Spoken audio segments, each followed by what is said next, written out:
আসসালামু আলাইকুম, কেমন আছেন সবাই? আজকে ডায়েট ফাইট কিন্তু সব বন্ধ, কারণ সামনে আছি গরম ভাত আর গরুর মাংস। মানুষ নাকি প্রেমে পড়ে, আর আমি পড়েছি এই গরুর মাংসের প্রেমে। এই মাংস এত মজা হয়েছে যে পাশের বাসার মানুষ গন্ধ পেয়ে আত্মহত্যা চাইতেছে। কি করি বলেন তো? আমার ছোট ভাই তো বলছিল, আপু কম খাস। আমি বললাম, এমন মাংস সামনে থাকলে মানুষ কম খায় কিভাবে?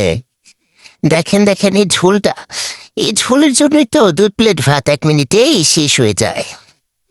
আজকে ভাত খাচ্ছি না ভাই, শান্তি খাচ্ছি, শান্তি। যারা ভিডিও দেখতেছেন, আপনাদের এখন ক্ষুধা লাগলে কিন্তু আমি দেই না। আচ্ছা সত্যি করে বলেন তো, এমন গরুর মাংস সামনে থাকলে কয় প্লেট ভাত খেতে পারতেন? সত্যি করে বলবেন কিন্তু, ঠিক আছে? মিথ্যা বললেন না। আর ভিডিওটা ভালো লাগলে কিন্তু অবশ্যই একটা লাইক দিয়েন। আর ভালো থাকবেন সবাই, বেশি বেশি খান সবাই।